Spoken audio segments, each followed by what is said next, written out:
Eu estava passando aqui, tinha umas 6 pessoas daqui de cima olhando aquele embrulho que estava ali, naquele chenil vermelho. E tinha uma outra pessoa perto com um cachorro, o cachorro dele estava cheirando.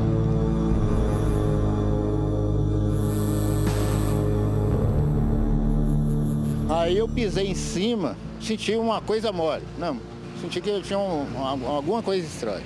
Eu falei, eu vou desamarrar, na presença da pessoa, vou desamarrar.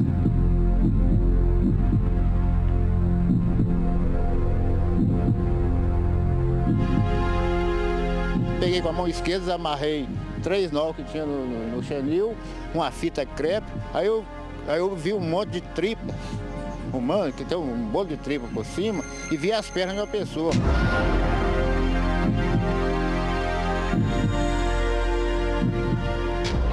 Parte de um corpo, né? Da cintura até o joelho e vísceras, as vísceras de uma pessoa. Aí já acionamos a perícia para tentar depois identificar, né? Identificar e ver em que situação que essa pessoa foi morta.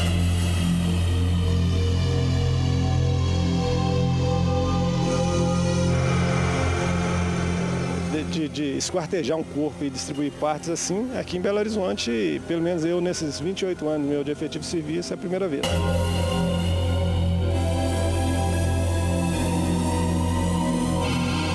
Mas, sinceramente, não, isso aí dá até frieza no coração da gente, entendeu? Essa hora que abrir lá que você for ver, tem uma coisa horrível. Quem fez aquilo ali é um monstro, entendeu? Um psicopata.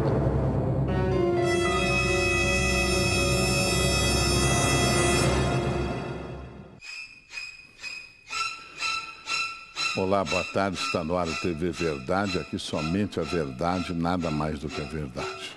Eu estou muito impressionado com esse caso que ocorreu aqui em Belo Horizonte. Eu nunca tinha ouvido falar de um caso semelhante em Minas Gerais.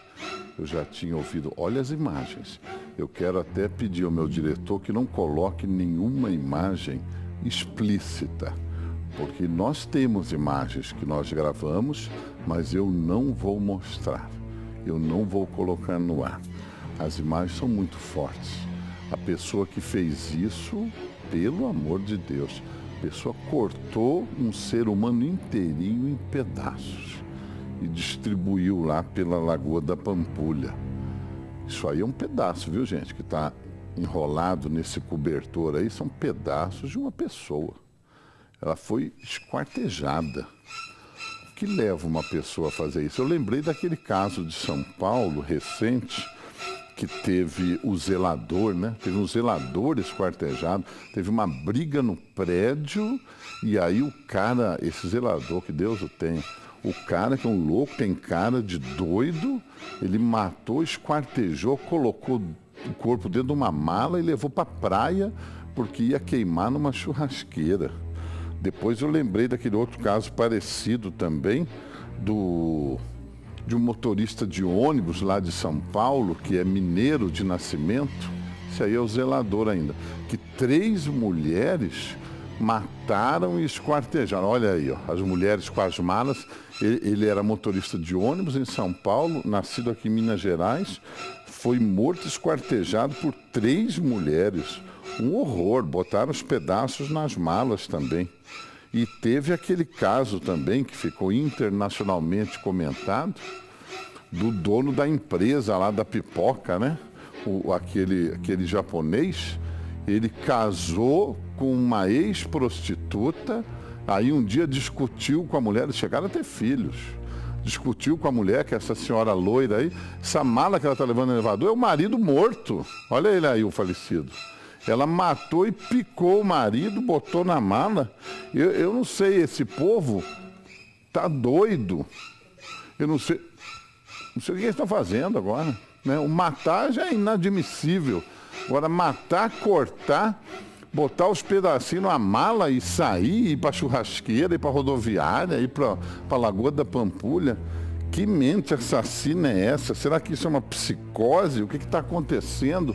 Para debater esse tema, nós estamos recebendo aqui conosco. Daqui a pouco eles vão falar, o cidadão Éder e o doutor Jário Stacanelli. Uma boa tarde para vocês dois. Boa tarde. É um caso horrível, o doutor Jário vai explicar para a gente como é que o ser humano chega a fazer uma coisa dessa. Mas antes da gente falar de coisa ruim, eu quero falar de coisa boa, porque os Muppets, vocês lembram dos Muppets? O filme lindo, tem um filme novo dos Muppets, um sucesso danado desde a nossa infância.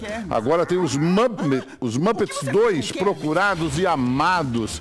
E você pode assistir esse filme maravilhoso como convidado do TV Verdade. Vocês lembram do Caco, o Sapo, da Miss Pig, né? Vocês lembram? Olha lá.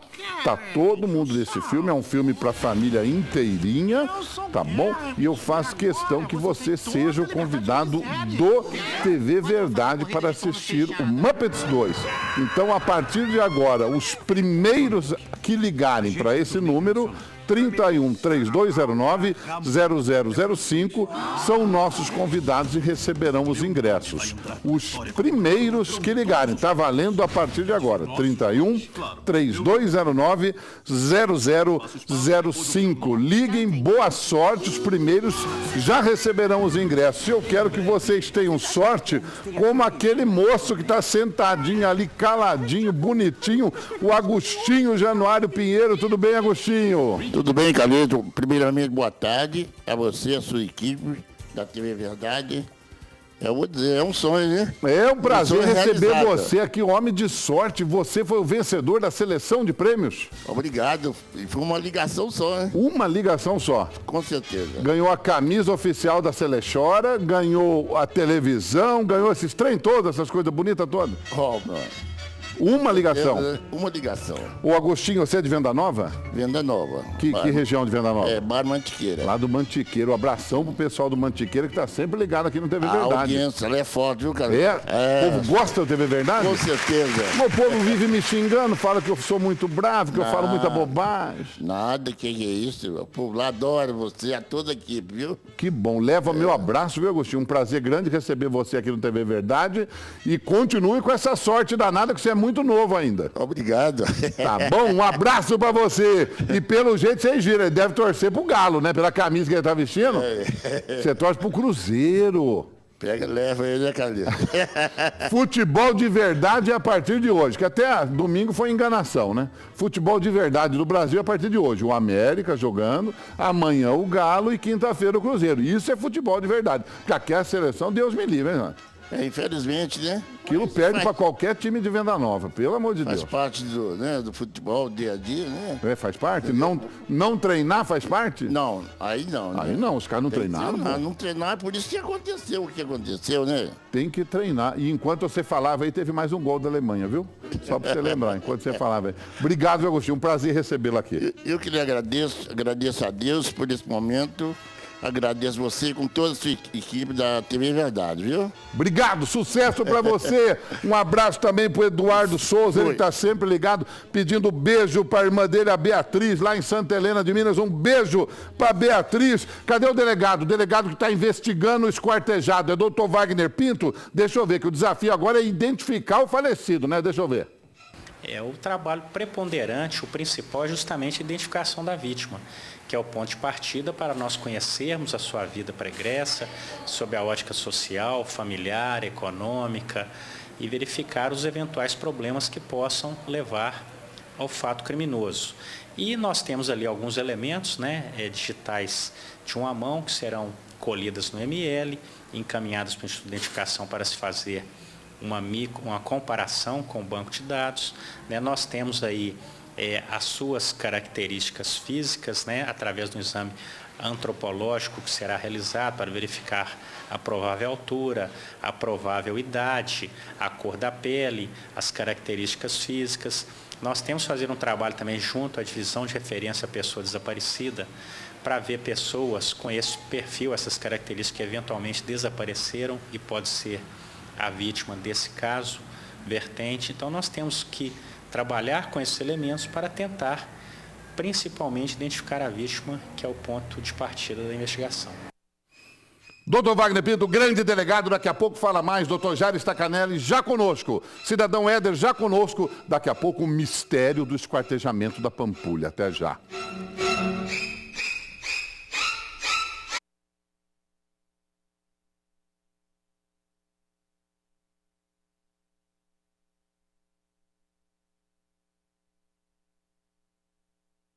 nós temos as informações preliminares que tem uma lesão contundente no crânio que pode ter desfigurado um pouco o rosto. Então, nós temos que fazer essa análise para verificar se é viável a divulgação dessa forma. Isso quer dizer que ele pode ter sido, então, assassinado com um golpe antes de ser esquartejado? Há essa hipótese e também nós ainda temos que analisar porque o tronco da vítima não foi localizado.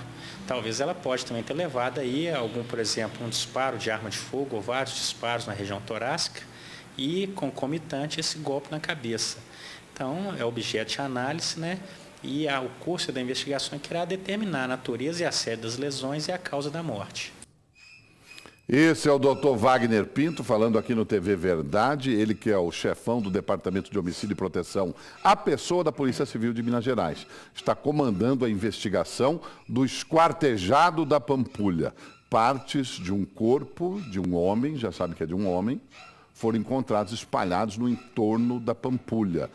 Os pedaços começaram a ser encontrados no último domingo. E a polícia ainda está procurando o tronco que está desaparecido. Minas inteira agora ligada ao vivo no TV Verdade. O que foi isso? Foi um justiçamento, uma quadrilha de justiceiro, um tribunal do crime? Foi um ritual macabro? Foi um exterminador do presente? Ou foi um açougueiro de folga que viajou na maionese e estava drogado? O que será que aconteceu? Cidadão Éder conosco a partir de agora, com a sua experiência em segurança pública. Nunca vi isso aqui, cidadão. Bem, primeiramente, boa tarde ao pessoal de casa, boa tarde, Carlene, Jairo.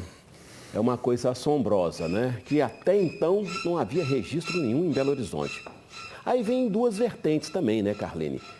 A primeira seria a ação de um psicopata. Alguém realmente doidão, muito doidão, que não responderia pelos seus atos e teria feito uma crueldade, uma barbaridade dessa. Agora, diante dessa violência desenfreada que nós temos no Brasil inteiro, dessa falta de punição, isso também pode ser uma ação não do psicopata clássico, mas da pessoa ruim, do sujeito ruim de coração, que quer assombrar, sabe, todas as suas vítimas futuras, né, e seus inimigos, que quer fazer uma coisa horrorosa e ainda vai lá e fala lá, tá vendo o que aconteceu com aquele lá? Vai acontecer com você. Não faça o que eu mando, acontece aquilo lá com você. Então implanta o terror. Eu fiquei até muito preocupado com a posição que foram postas essas partes do cadáver. Por quê? Porque isso pode vir, isso é apenas conjectura, né? Apenas uma suposição.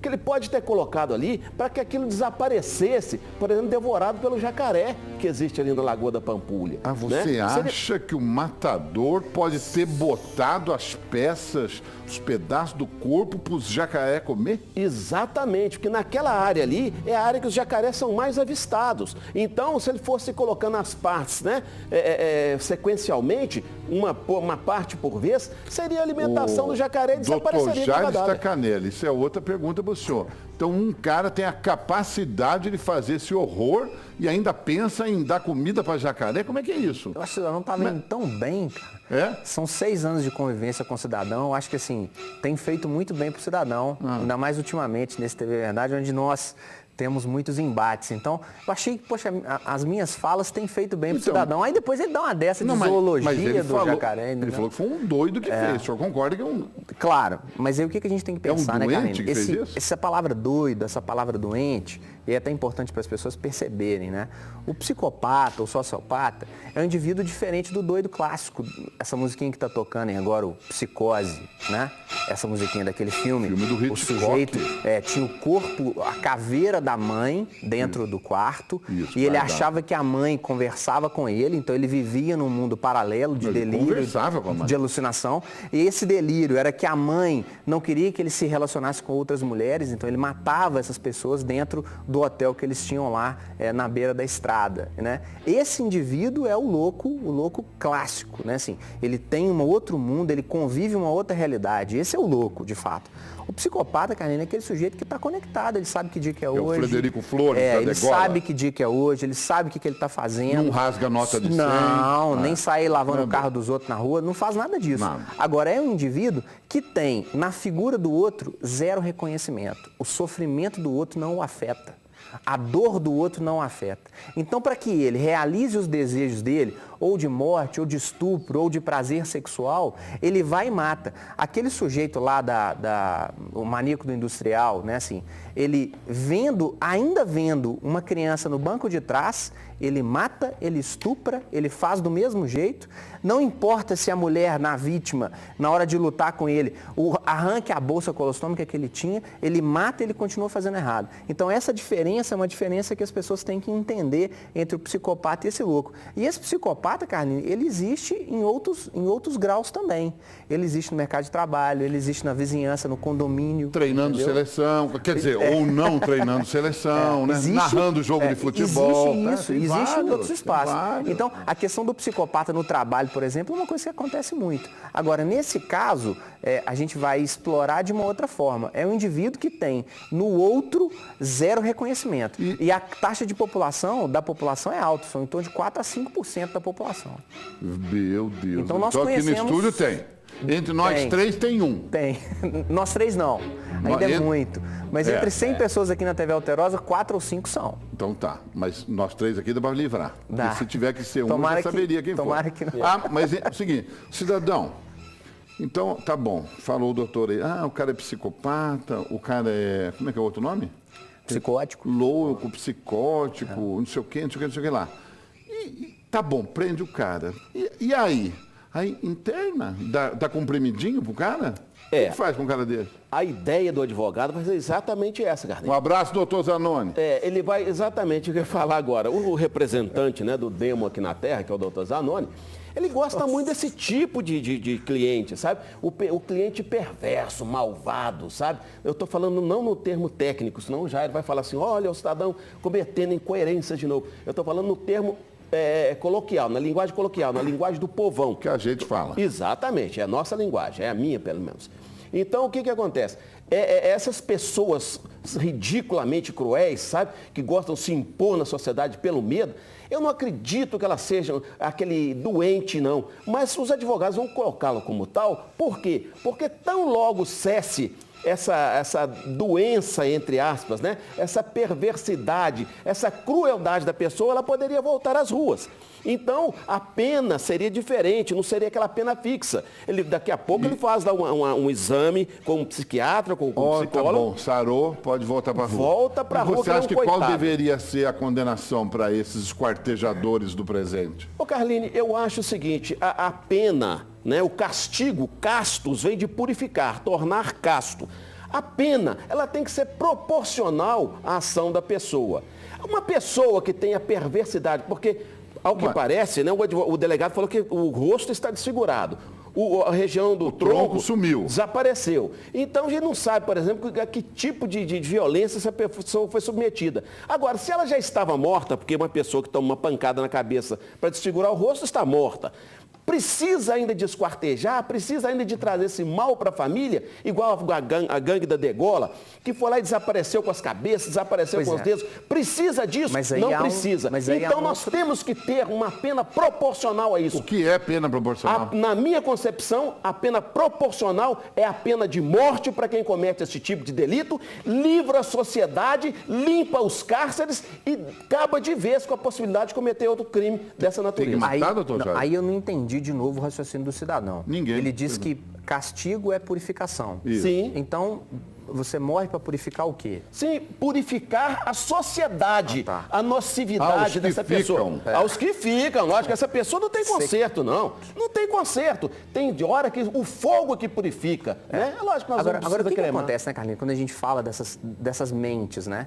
Tanto no caso dos maníacos, da Degola, essa coisa toda, fizeram isso para poder ocultar a responsabilidade deles. Né? Então, indivíduos que cortam os dedos, arrancam a cabeça para que não seja encontrado e para que não seja encontrado o vestígio. A mesma coisa parece que nesse caso aí. Você esquarteja para tentar dividir esse corpo e desovar ele em algum outro lugar. Aquela moça, né, que matou o marido lá, o empresário dos cereais, o York, lá, Matsunaga. Exatamente. Ela faz aquilo ali para tentar desovar esse corpo da melhor forma e ela assumiu. Não sei onde é que foi. Né?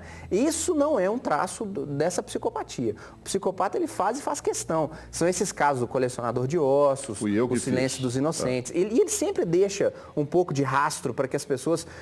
faz parte do fetiche gato do e rato, sujeito. ele quer desafiar a polícia. E nesse caso do esquartejador, ele quer sumir. Primeiro dificulta até a polícia saber quem é o falecido. Porque a polícia só vai poder saber quem matou quando descobrir quem é o falecido. Se tem problema com droga, se tem problema com isso, problema com aquilo. Agora é interessante, né, Carlinhos, assim, aí eu não vou, cidadão, costuma dizer, né, que eu vivo num mundo idílico, de sonhos, onde tudo é muito lindo. Adoro Contagem, vivo lá. Mas eu acho assim, Carlinhos, o ser humano, ele é ruim por natureza, né? Ele é violento por natureza. Matar é uma coisa que nós não fazemos, porque a gente trabalha, tem outras coisas para fazer. Mas alguns acham que matar é algo muito próximo e muito possível, né? Alguém mexe com a minha mulher, eu pego a minha arma dentro do carro e mato o cara. Algumas pessoas matar não resolve. Agora, tem outro detalhe, Carlinhos, que assim, mentir é da natureza do humano. E às vezes o sujeito, ele mente, ele mata e faz isso junto. Matando e mentindo, ou seja, ocultando todos os detalhes para que isso não aconteça. Matar não resolve, e eu conversei muito com o Bruno Vicari, jornalista, foi o grande destaque da cobertura da Copa do Mundo. Ele ficou lá na Granja Comari, né, trazendo as notícias ao vivo do SBT, ele, Dadá Maravilha, Samuel Venâncio. E o Bruno Vicari falou assim, Carlinhos, a única coisa que o Filipão falava, vai lá e mata a jogada. Então não resolve, matar não resolve. Mas vamos ouvir o delegado Wagner Pinto, que o delegado Wagner Pinto, em entrevista exclusiva, a repórter Etel Correia disse o seguinte para Etel, esse cara que esquartejou tem muita prática. O cara tinha prática de cortar os trem todos. Vamos ouvir o doutor. O que nós temos aí que foi... As partes foram bem seccionadas, né? E nas juntas dos braços, das pernas, né? Então demonstra aí uma habilidade muito grande do autor em seccionar as partes, né? E com relação às características, o que nós formos arregimentando no curso desses exames, nós iremos divulgar para auxiliar na identificação do cadáver. É isso que eu ia lhe perguntar. Esses cortes parecem ter sido feitos, então, por pessoas que conheciam, por exemplo, alguém que poderia conhecer de cirurgia, alguém que poderia conhecer de cortes de animais?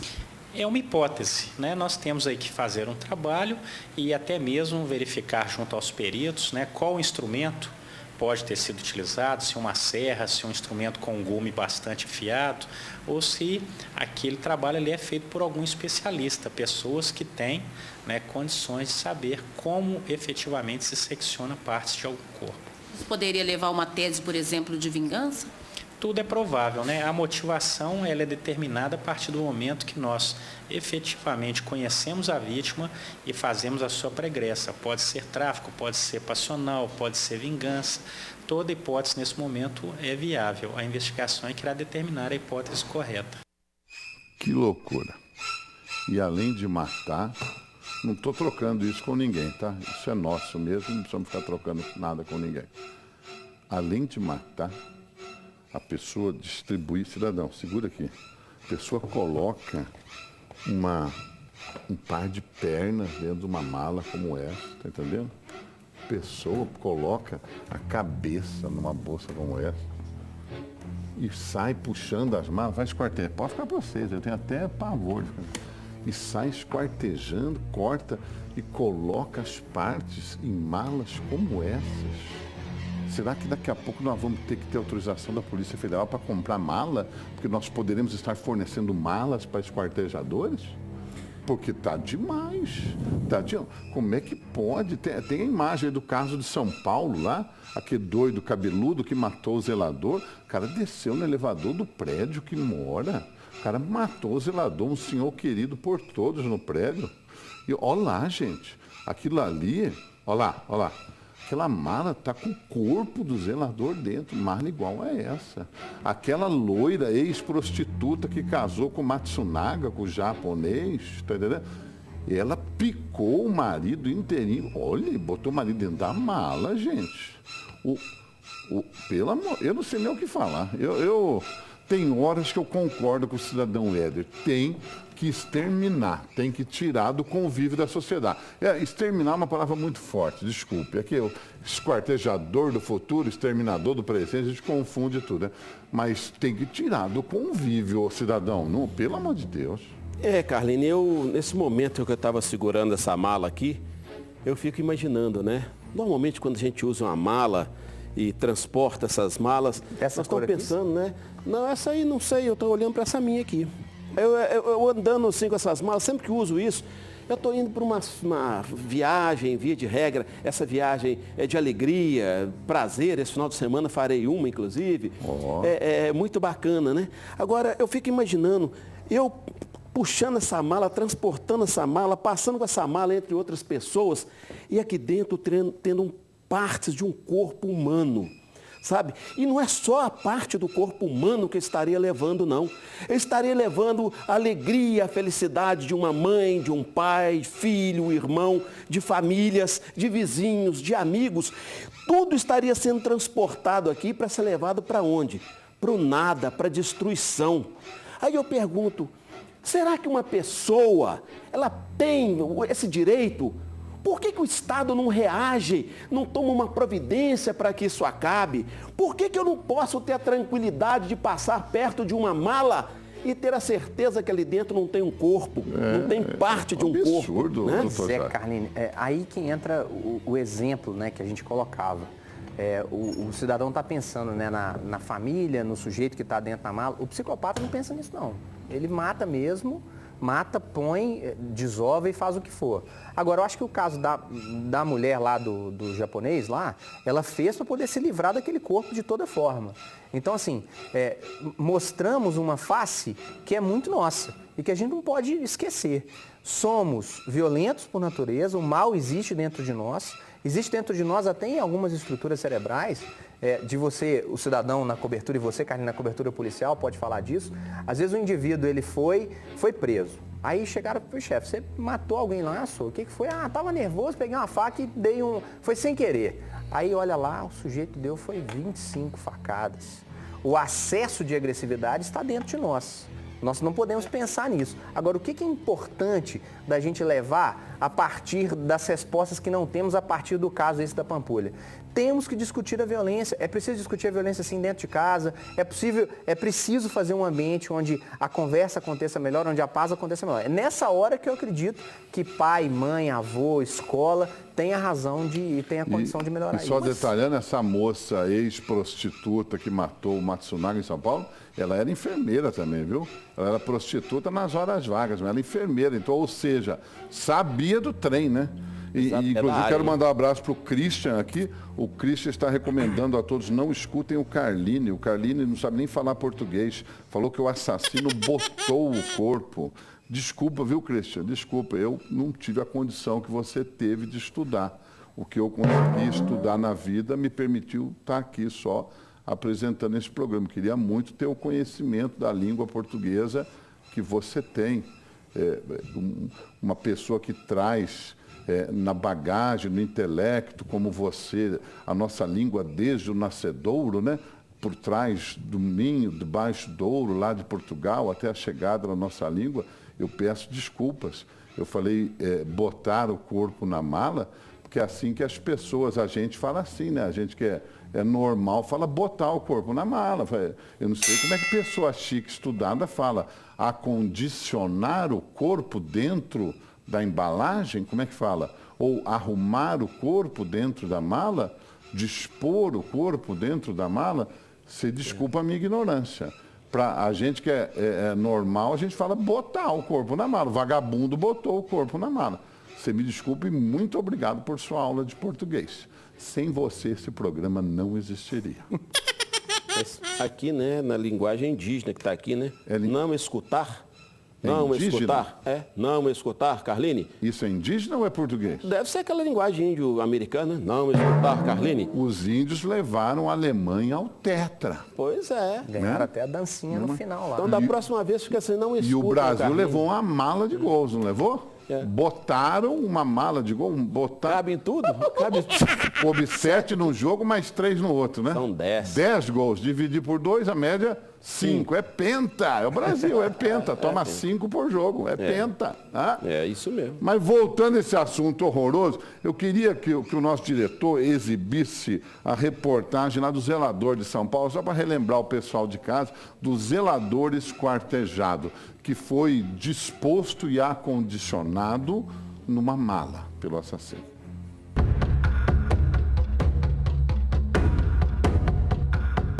Essa é a confissão fria de um assassino.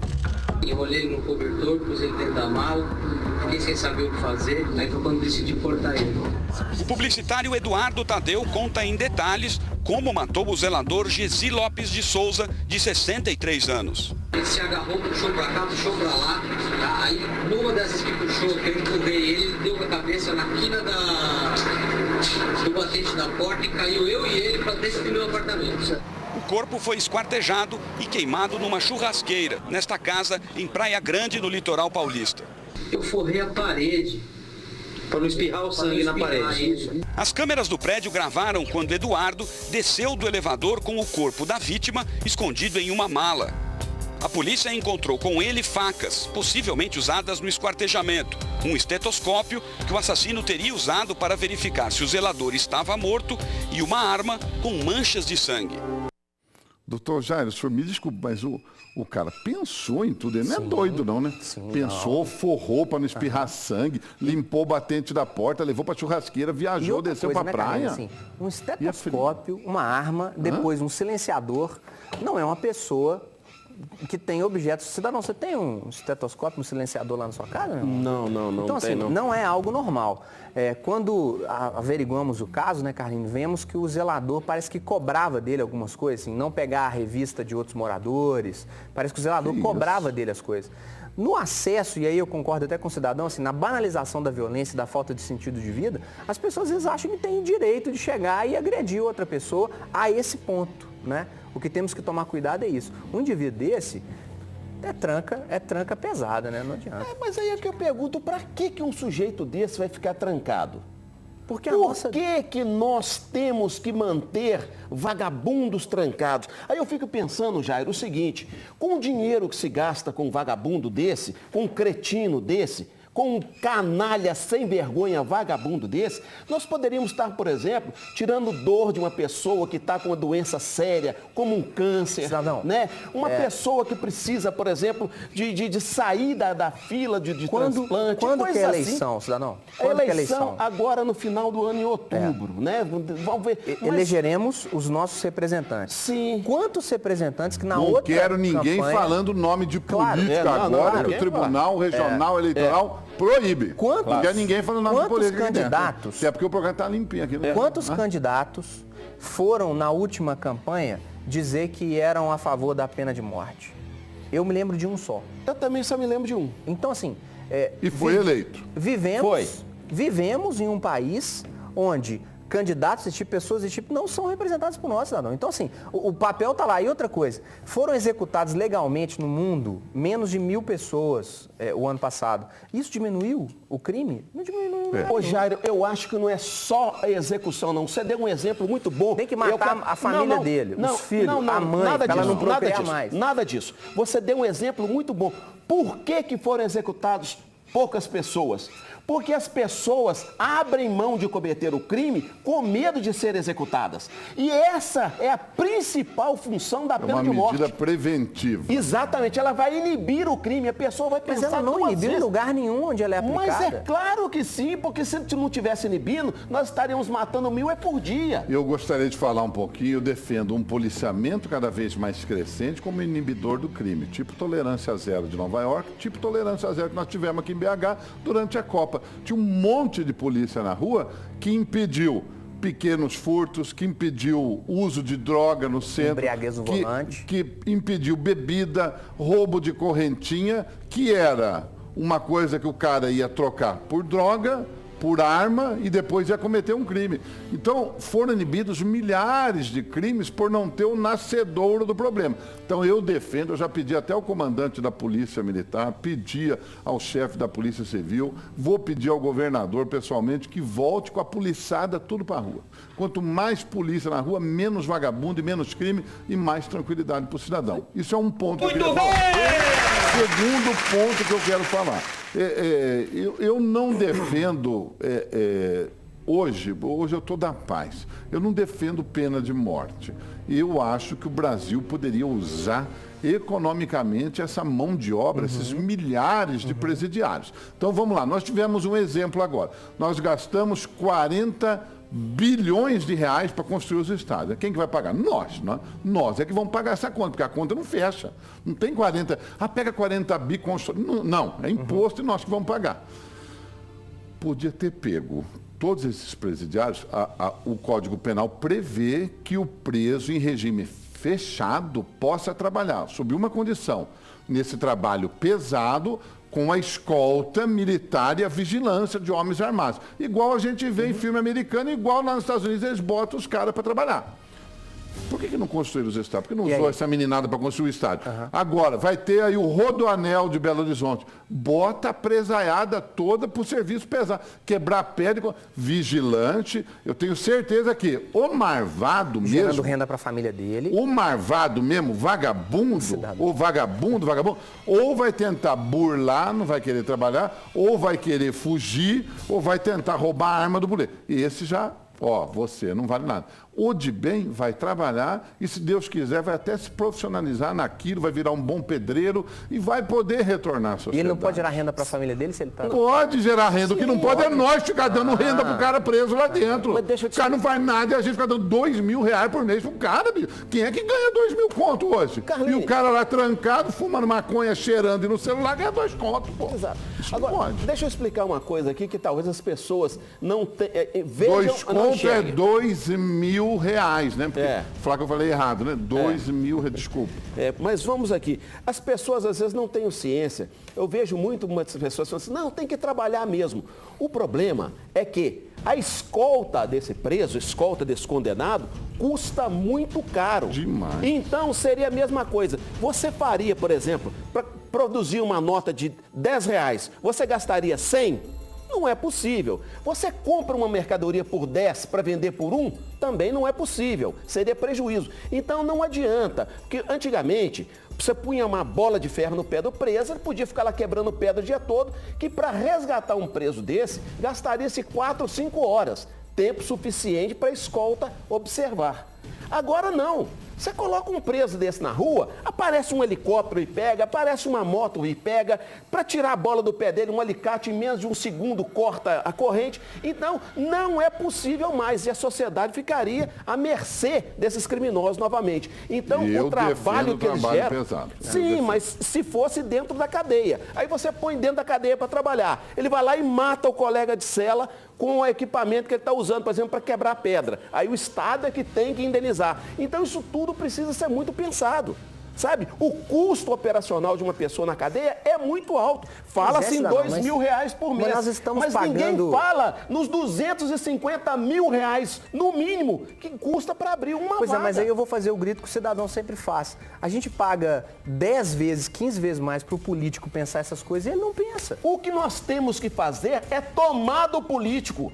Nós temos aqui tomada político, que esses vagabundos que estão lá para roubar o dinheiro do povo, nós temos aqui tirá-lo de lá. Então, cidadão, que a pena de morte é a tomada do Congresso. Demorou. Também seria. É o planeta dos macacos ao vivo, é a coisa tomando poder. Um exemplo claro. Os advogados, conhece o goleiro Bruno? Conheço. Os advogados do goleiro Bruno estão tentando fazer uma coisa que não existe na lei brasileira. Ele está em regime fechado e querem que ele saia para trabalhar durante o dia para jogar bola. Não pode. Regime fechado, só com escolta armada. Por que os advogados do goleiro Bruno não sugerem, por exemplo, que o goleiro Bruno, que é um atleta, o cara tem uma formação física, né, vá dar aula de futebol para todas as escolas públicas municipais, para as crianças carentes da região de Montes Claros, quando ele está preso? vigiado. 4 caras com a escopeta, conforme diz a lei, ele lá no campinho, passando o conhecimento dele de futebol. Não, isso é o que diz a lei brasileira. Aí ele ensinando futebol. Eu tenho certeza que ele tem muito de futebol a ensinar para a criançada. Profissional, foi campeão brasileiro. E esse é um serviço que ele podia fazer hoje. E que está dentro da lei, que não precisa ficar esse jogador, muda a Ingrid para lá, vem para cá, bota ele para jogar no Monte Caí. Isso não pode, a lei não deixa. Agora, ele fiscalizado lá, com os caras, ensinando, ia ensinar, eu garanto pra você que ia aparecer 1000 crianças querendo aprender a jogar bola com o Bruno. Tá entendendo? Eu acho que tem que usar a cabeça e caso a caso os juízes despacharam. Tem hora que eu acho que a nossa justiça tá demais. Ô, Carlinhos, eu não quero ser advogado do diabo, não. Do Zanoni? Não, de forma alguma, não pertence ao escritório do Zanoni, não. Mas eu diria o seguinte, eu não tenho filhos. Mas se eu tivesse, eu não colocaria meu filho na escola onde o Bruno seria professor. Você colocaria? Não, de jeito nenhum. Ué, mas por quê? É claro que não. Uma pessoa que vê a mãe do filho dele ir para a morte, para ser, sabe-se lá, se esquartejada também, se virar comida para cachorro também, se ir para o forno micro-ondas também, ninguém sabe o que é. Mas cidadão, ele estaria escoltado num campo por homens armados com fuzil. Você quer que seu filho de 10 anos jogue bola com 2 caras de fuzil e um preso convicto? Uma tentativa de resgate, meu filho toma tiro. Eu estou querendo devolver o goleiro Bruno à sociedade e vocês comigo. Não, tá errado, primeiro o goleiro Bruno pague a pena dele. Que, aliás, Bruno, você está aí nos assistindo. A pena foi muito branda. Não tem televisão na penitenciária em Francisco Sá. Celular tem televisão, viu, Carlinhos? Um celular tem televisão. Então, acabou. Se tem um lugar que o sinal de celular é bom, é dentro de cadeia, né, rapaz? Exatamente. A gente no ônibus, no metrô, some o sinal. Agora, na cadeia, o sinal tem os 4 pontinhos. É bom e demais, tem outra coisa, né? Implantaram o sistema aí para bloqueio de celular em Contagem. Já implantaram. Já implantaram. Exatamente, coincidência ou não, foi exatamente quando o Bruno fez o contrato lá para Montes Claros. E aí veio outra coisa. O que o senhor está querendo dizer? Eu quero dizer, não, já estou dizendo. Eu acho que o Bruno foi lá para Montes Claros exatamente para não perder a regalia do celular. Para não perder o contato com o povo dele. E aí, o que acontece? Vem uma burla na lei, né? Porque essa senhora aí que disse ser casada com ele, que beijou a boca dele na Assembleia, foi àquela casa da mãe Joana, né? Que todo mundo já sabe que é, mas passou na televisão, 1 milhão, né? para poder aquela coisa errada toda, largou o consultório dela, fez aquela coisa errada toda. É né? bonita, hein? Agora, mas é bonitinha esse cidadão. Ela é bonita pra você, pra mim é uma bruxa, vou até em espanador, porque uma mulher que faz isso, ela simplesmente, ela tá renegando até a feminilidade dela, porque quem morreu foi uma mulher também. Quer mulher feminina? Bem feminina? Quero. Bota então a reportagem das mulheres esquartejadoras de São Paulo, que picaram o nosso mineiro, nosso querido motorista de ônibus. Bota, ele gosta de mulher, bota ela. Imagens divulgadas pela polícia mostram as 3 suspeitas carregando sacos com partes do corpo da vítima. No meio está Marlene Gomes, amante do motorista de ônibus Álvaro Pedroso. A ação foi registrada por várias câmeras da região de Higienópolis, bairro rico de São Paulo. As mulheres tinham acabado de esquartejar o corpo de Álvaro neste prédio, frequentado por garotas de programa. Em um outro vídeo, elas aparecem sem os sacos plásticos, entrando em um táxi e indo embora. O crime aconteceu no dia 22 de março. Partes do corpo do motorista foram encontradas perto do cemitério da Consolação. A cabeça foi localizada dias depois, na Praça da Sé, região central de São Paulo. Um mês depois de conseguir essas imagens, os policiais aqui do Departamento de Homicídios já haviam identificado 2 das suspeitas. Através de escutas telefônicas, a terceira também foi localizada. Para a polícia, um crime premeditado. Elas combinaram de estarem no mesmo local. Elas combinaram de embebedá-lo. Marlene contou que mantinha um relacionamento amoroso com o motorista há 7 anos. Ela se refere a um sadismo sexual intenso da parte dele com ela. Caso ela resistisse a esse sadismo sexual, ele mataria a filha. Doutor Jairo, e aí convence 2 amigas a puxar o presunto na mala? Pois é, mas aí seu argumento é esse, né, Carlinhos? Assim, ele quer me matar, ele quer matar minha filha, que foi o argumento que a ex-prostituta colocou, né? Dizendo que o japonês lá era muito sacana, diz que ele ameaçava, olha, vou tirar tudo de você, vou ficar com os filhos que a gente tem. E aí nessa hora, Carlinhos, nessa agressividade, volto a dizer, nós temos um ser dentro de nós que é primitivo, que é ruim, que é mentiroso, que é dissimulado. Se em meio às ameaças desse senhor aí, em uma relação sexual sádica, e ele prometeu que se ela não se submetesse, ele daria uns tapas e sumiria com a filha dela, Carlinhos, não justifica, mas poderoso. Também não explica não, porque eu não acredito nisso. E primeiro, eu também discordo quando você fala que nós somos agressivos, nós somos violentos. Nós não somos isso. Toma maracujina. Nós não somos isso. Cidadão falando isso é tão bom, né, cara? Cidadão não é violento. Não sou violento, não. Agora, o cara quer tomar o Congresso e pena de morte, ele não é um cara violento. Não. Fora que um dia aqui ele falou que queria metralhar os maconheiros. Falou que era coisa. Ele falou comigo. Você lembra do diretor lá de Valadares, Montes Claros, não sei? Tanque de guerra. Que tinha que ir com tanque de guerra, que o professor... Pois é, o cara tá lá escoltando o Bruno lá com revólver, ele não quer que o filho dele jogue a bola nessa quadra? Você sabe o que é o cidadão? Você sabe o que é o grande problema, Jair? É que é o seguinte, quando se abre uma competição, a pessoa fica tesourando uma fala da outra para poder aproveitar o momento que convém e esconder o que não convém. Cidadão. Quando eu falei, só um instante, quando eu falei que eu queria gente armada dentro de sala de aula, eu disse claramente que o professor é a autoridade máxima e ele não poderia ser desafiado. E se ele fosse para ser agredido, igual foi agredido lá, ele precisaria de se... Claro, ele precisa de tudo, até um disco voador, se fosse preciso. O que eu quero dizer? Eu quero dizer o seguinte, direito tem aquele que faz por onde. A segurança tem aquele que merece. Agora, eu não posso ficar simplesmente virando as costas, deixando a coisa acontecer, igual está acontecendo no Brasil. Os políticos, os legisladores estão fingindo que não está acontecendo nada. Por que a lei FIFA veio aqui e botou moral em tudo? E não acontecia tanta coisa igual acontece agora. É porque veio uma mão de ferro, uma lei pesada. E o Brasil, que abriu as pernas, né? Se abaixou para a lei FIFA, perdeu a soberania durante o momento da Copa.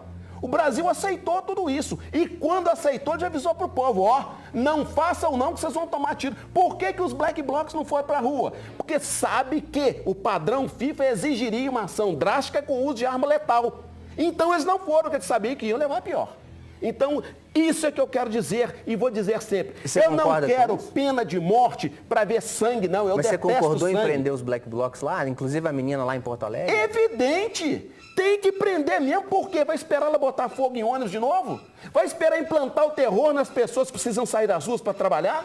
Para divertir? Você acha justo os rolezinhos? Eu vou ao shopping fazer compra, vem um débil mental e acaba com a paz dentro do shopping? Que é isso? O shopping está lá de graça para ele se divertir, para ele aproveitar. Mas a lei da FIFA era uma lei para garantir que o sujeito fosse ao campo tranquilo. Exatamente. Mas você está criticando a lei da FIFA. Não, eu estou criticando a lei sem FIFA. A lei da FIFA está certa. Foi o momento que nós tivemos tranquilidade. Perdemos a soberania? Perdemos, mas nós tínhamos tranquilidade. Você podia andar com a nota de R$100 na mão da Avenida Afonso Pena, porque você não era molestado. Você está muito bem, você está calmo. Mas claro, eu tenho que ficar calmo. Agora, quando as pessoas deliberadamente me irritam, eu sou um ser humano, eu xingo mesmo. Por isso que eu falei, nós somos da paz. Agora, quando irrita, a reação violenta é uma reação. Mas o homem é o lobo do homem. O homem é o lobo do homem. Não, isso aí é bobagem. Sigmund Freud é o velho caduco que está lá atrás. Com tudo que ele falou, já acabou muita coisa. Para com isso, bobagem. Caminhando para o final do nosso programa e eu vou pedir a mensagem dos nossos convidados. Antes, eu gostaria até que se puder pegar alguma imagem, até do Jornal da Alterosa que passou, que eu queria deixar aqui um grande beijo, um abraço para um amigo querido nosso, que é o doutor Arteiro, advogado, que ficou conhecido no mundo inteiro por ser o advogado da família da Elisa Samúdio, mas é um advogado de mais de 40 anos de atuação. E, infelizmente, o doutor Arteiro, nessas voltas que o mundo dá, perdeu a filha mais velha, que estava estudando lá no Panamá, um país que fica ali na América Central. Divisa, Nicarágua, está entendendo? América Central. Você pega um avião aqui em Confins, às 6 ou 7 horas você está lá. É antes de chegar no México, tá entendendo? Só para vocês visualizarem, vocês que não têm estudo igual a mim. Essa moça bonita, a filha mais velha dele, 37 anos, lutadora, professora de artes marciais, estava estudando psicologia no Panamá, veio a ser violentamente assassinada, a polícia ainda não sabe o que aconteceu, ela foi encontrada morta no apartamento que morava. Nas próximas horas, o doutor Arteiro deve retornar ao Brasil, deve chegar hoje à noite ou amanhã, foi buscar a filha e vai trazer as cinzas, porque ele decidiu cremar a menina lá no Panamá. Uma judiação. Então, doutor Arteiro, receba o nosso abraço da família TV Verdade. Pode falar, doutor Jairo. O meu abraço, Carline, vai para você em casa que ainda tem esperança de criar um filho em um mundo tão violento, em um mundo com tanta adversidade. Acredite que você dá conta, acredite que seus filhos estão aí, é para serem bons cidadãos mesmos.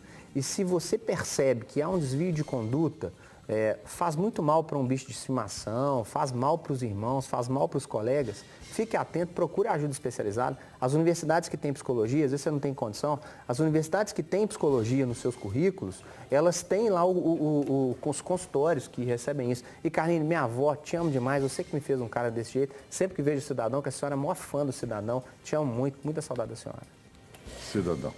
Carline, eu quero aproveitar esses momentos finais aqui para duas coisas. Primeiro, mandar um beijo para Fernanda Badia, que está pedindo aqui, um beijo para você, Fernanda, e um beijo também para a Rose e um abraço para o Caio Márcio Carvalho. Agora, nesse momento eu quero, dar muita força. Eu tentei contato com o Arteiro via telefone, então logo a Renatinha avisou para a gente e tal. Eu queria mandar para você, Arteiro, muita força, muitas orações. Eu sei quanto é duro um pai perder uma filha. Não que eu tenha sido pai, que tenha perdido filho, mas eu sei a dor que é. E nesse momento, é que a gente tem que nos unir em força, em oração, e um grande abraço para você. E também, Carline, hoje, infelizmente, vai baixar ao túmulo o grande Carlão, o porteiro lá do nosso prédio, que infelizmente se foi ontem. Carlão, você que me deu tanta força na enfermidade da minha mãe, que Deus te pegue pela mão e te dê um momento muito feliz no céu, que é o que você merece. A você e a sua família. Obrigado. Muito obrigado. Obrigado, doutor Jairo. Obrigado a todos que estiveram com a gente no programa de hoje, né? Também o Agostinho Januário, que hoje veio lá de Venda Nova, participar do nosso programa. Obrigado, Agostinho. E Arteiro, essa é a família TV Verdade, você convive conosco, você sabe como é que é. Nós somos muito simples, mas nós somos assim. Como é o mineiro, como é o brasileiro. Se for de algum conforto para você estar conosco aqui no TV Verdade, vem a hora que você quiser, Arteiro. Que você é nosso irmão e se isso te ajudar nesse momento difícil, queremos você conosco, mais do que nunca. Que Deus guarde sua filha e que esse tanto de filha que você tem um monte de filha bonita, mulher agora, né? Que divida o amor que você tinha por aquela, agora divida com as que ficaram com você, que estão te abraçando, e nós vamos te abraçar assim que você chegar. Um beijo para você, Arteiro. Até a volta, querido.